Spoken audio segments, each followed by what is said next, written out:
have a design process that you like to stick to for every project, or does it vary? It varies a little bit, but I absolutely have a normal approach in the sense that, and it's evolved over time. Everybody's process is a little bit different. I think I mentioned to you earlier, I always start with a pencil, and as part of the evolution of my design and my process, I actually, when I started with in my father's firm, just interning, I learned how to draw by computer before I learned how to draw by hand. And that, which is kind of interesting to me now, because the line that the computer makes is perfect. It is an exact distance long. It is an exact width. And at the time, I didn't realize that that perfection was a limitation. And so, when I learned to draw, I actually have embraced the fact that my hand, it creates a wiggly line. It's not the most perfect line, but there's a beauty in that kind of that wiggle and in the free hand. And I try not to be too reliant on a straight edge. I try to let the quality of just years and years of drawing, the line quality that I get just by just drawing freehand, and also allowing for the potential that is created by not being forced to be so precise.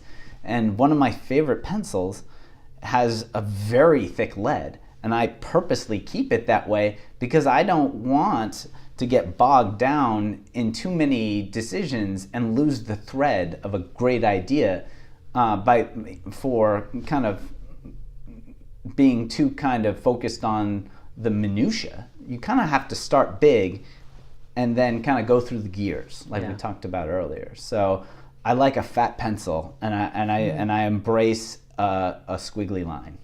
What aspect of architecture do you think is most important? We were talking a little bit about lighting. Perhaps there's other aspects that you value? Absolutely. I would say one of my favorite kind of considerations or fundamental elements is the wall, but not as a kind of dumb thing that is always the same thickness and the same material, but because most of us live our lives in homes that are either 2x4 or 2x6 walls, and as technology has progressed and as we are able to structurally have a better sense of how small we can make a wall, it keeps getting smaller and smaller and smaller. And now if you go from one room to another in a normal house, in a kind of typical house, they're almost paper thin, and there's no arrival, there's no transition. So a thick wall that allows a sense of kind of threshold and transition is something I've always been interested in. So piano uses some really thick fin-like walls. Oftentimes we do that at certain points to kind of featureize a wall and also provide a little bit more of a transition between spaces. So why, if you're going between a kitchen and a living room, would you want that to be a transition that you wouldn't even feel? If those have different uses, shouldn't the structure kind of reinforce those different ideas and those different ways of living? And sometimes it makes sense to have a really thin wall, and that's what you want. But the wall as a kind of an idea, as a divider of space, or a unifier. A wall can be a unifier as well. So not just accepting the wall in its kind of most common and kind of redundant form, but really rethinking the wall and allowing that it could be more, and that it can be modified and crafted and molded to create spaces that are unique and interesting and speak to you, versus just what you kind of are so used to that you don't even see. Yeah.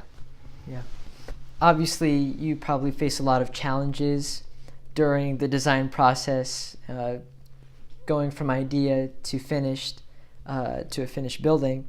What would you say is the most difficult aspect of designing a structure?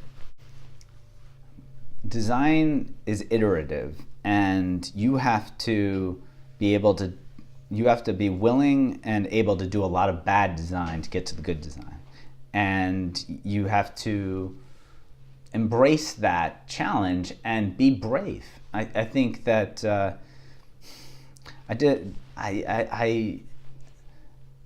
it took time to develop my own kind of design sensibilities, and fortunately I had a lot of really good mentors and really good designers that were producing beautiful work that I could refer to.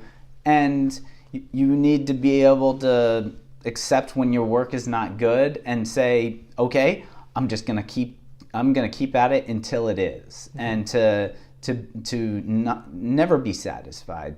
It's you have to continue to push and push and push. And you ask, is that the hardest thing, or could that be the hardest thing? That is kind of what comes to my mind, but I don't think of it as kind of like labor.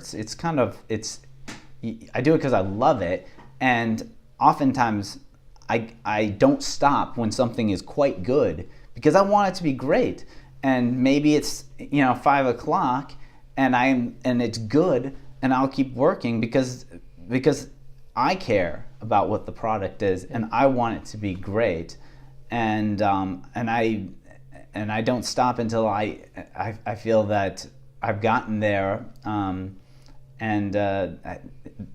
that's my approach. And you need to be willing to you have to have thick skin, and you have to let people be critical and embrace that criticism. And what I think you'll find is that after a while, someone will tell you something, you kind of already know it's not good, and you'll be like, what do you think of this? and they'll look at you, and they'll look at it, and well, and that's valuable, and it's not something to be worried or angst about. It's something to embrace, and just to be brave. You have to be brave. Mm-hmm. That's true. There's I'm sure there's a lot of learning along the way as you design a building. We talked about this a little bit already, but what would you say is the most satisfying aspect of your job? Well, I enjoy the camaraderie with my colleagues. I enjoy designing collaboratively. I don't believe that I always have the best ideas, and I don't begrudge a better idea that comes from someone else. And so when I see good ideas synthesized, that's very satisfying. And in a larger firm like this, you get the benefit of all these talented individuals, and I mean, there are some. I've worked for people that believe that if the idea doesn't come from them, it's really not going to be the best idea, because only the best idea could come from them. And that's not my experience here, and I appreciate that. We have tremendous designers, and our partners are each brilliant in their own way, but they're different people, and they seek out and try to utilize their employees and their potential to maximum effect for their clients. And I when I was in high school, I loved team sports, and I still do. Still get out there and run around on a soccer field, and it's the camaraderie and the collaboration that all pulling together towards one beautiful end. That's something that I enjoy.